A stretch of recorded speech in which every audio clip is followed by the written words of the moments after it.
బలత్కారం, దోపుడును, దానిలో జలుగుట వినపడుచున్నది, గాయములు దెబ్బలను నిత్యమున కనపడుచున్నది. బలత్కారం. ఈరోజు స్త్రీలను బలత్కారం చేసి తీసుకుని వెళ్ళి మానభంగాలు చేసి హత్యలు చేస్తూ ఉన్నారు, మనం చూస్తూ ఉన్నాం. బలత్కారంగా ఒకరి మీద ఒకరు పడి చంపేస్తూ ఉన్నారు. బలత్కారంగా ఒకరిని ఒకరు గాయపరుచుకుంటూ ఉన్నారు. బలత్కారం ఎక్కువైపోయింది. స్త్రీలు ఒంటరిగా పోవటానికి ఈ దినాల్లో బలత్కారం ఎక్కువైపోతుంది. ఎప్పుడు ఏం జరిగిందో అర్థం కాదు. వెళ్తూ ఉన్న మహిళలు మెడలో ఉన్న గొలుసులు లాక్కెళ్తూ ఉన్నారు. అలా మోటార్ సైకిల్ మీద వచ్చి అమాంతంగా ఎత్తుకొని పోతూ ఉన్నారు. ఇవన్నీ మనం చూడలేదా? ఏం నేర్చుకుంటున్నాం? ఎన్నో చూస్తూ ఉన్నారుగా, ఘోరాలు నేరాలు అని పెద్ద టైటిల్ పెట్టి చూపుతున్నారు. లోకంలో జరిగే ఘోరాలు ఏమిటో, నేరాలు ఏమిటో ఇవన్నీ చూస్తూ కూడా ఇక మనం మార్పు చెందకపోతే ఏమిటి?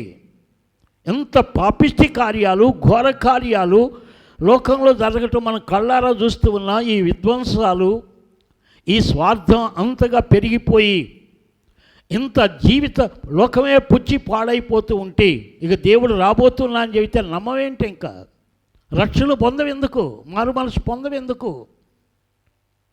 ఎందుకు నిర్లక్ష్యం చేస్తూ ఉన్నావని నేను అడగట్లా, దేవుడే అడుగుతున్నాడు. ఇంత గొప్ప రక్షణ నిర్లక్ష్యం చేసిన ఎడల రాబోయే ఉగ్రత మీరు ఎలా తప్పుకుంటారు అని దేవుడే అడుగుతున్నాడు నిన్ను.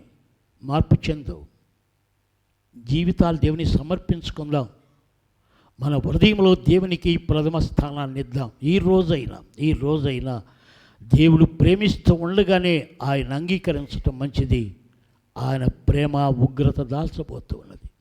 అది ఇక్కడ చెప్పేది ఆయన. ఇంకా గాయములను దెబ్బలను నిత్యమున కనపడుస్తున్నాయి. ఈరోజు మనం చూడలేదా?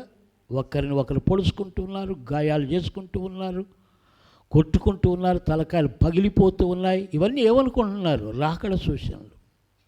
ఇవన్నీ మన కళ్ళారా చూస్తూ ఉన్నాం.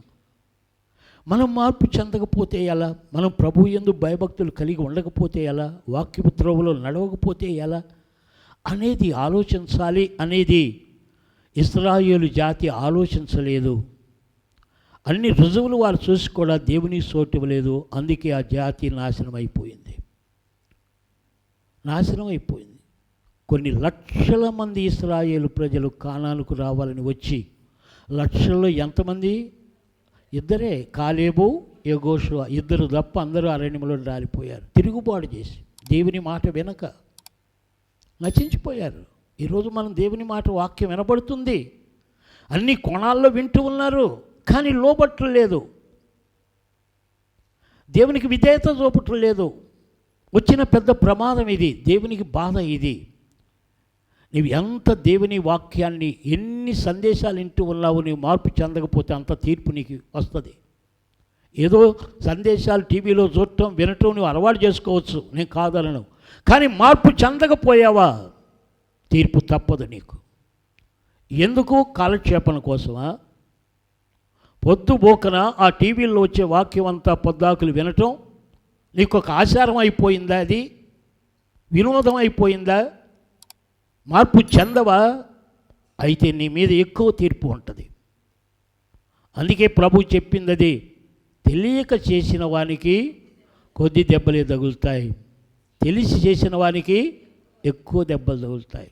ఎన్నో చూస్తూ ఉన్నా, ఎంతో వాక్యాన్ని వింటున్నా, మార్పు చెందట్లా, ప్రవర్తన మార్చుకోవట్లేదు, ప్రమాదంలో పడిపోతావని దేవుడు చెప్పేది అది.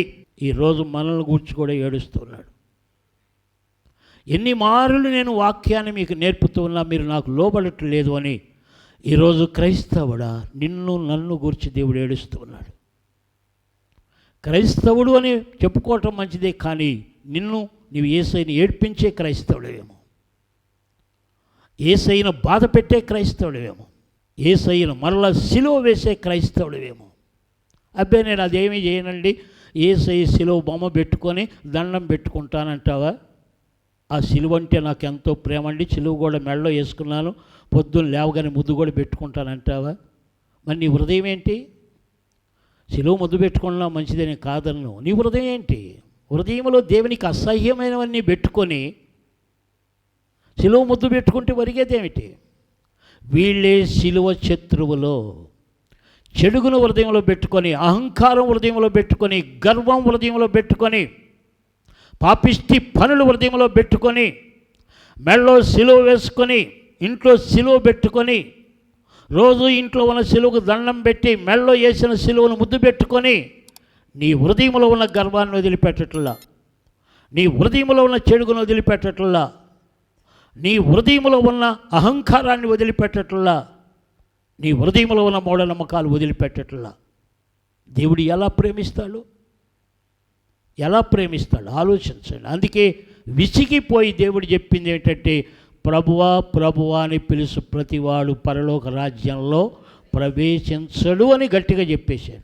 ఇవన్నీ చూసి ప్రజల హృదయాలు బలత్కారముతో నింపబడి దేవునికి లోబడకపోవటాన్ని బట్టి ప్రభువా ప్రభువా అని పిలిచే ప్రతివాడు పరలోకంలో ఉండలేని ఒక్క మాటతో తీర్పు తీర్చేశాడు దేవుడు.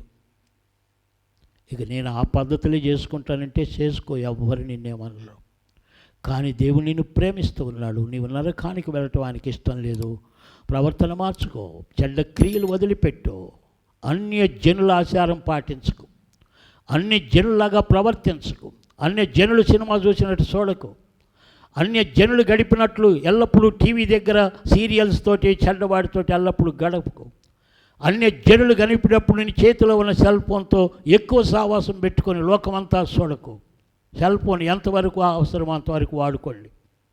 వ్యర్థమైనవన్నీ చూస్తూ కాలక్షేపం చేయొద్దు. అన్యులకు సరిపోద్ది, నీకు సరిపోదు. అది అన్య జనుల ఆచారాల్లో నీకు వెళ్ళొద్దు. ఆ పద్ధతులు ఈ రోజైనా మార్పు చెందు అని దేవుడు బ్రతిమలాడుతున్నాడు. దేవుని ప్రేమ అర్థం చేసుకోండి. దేవుని ప్రేమని నువ్వు బ్రతిమలాడుతుంది. దేవుని ప్రేమ మార్పు చెందమంటూ ఉన్నది.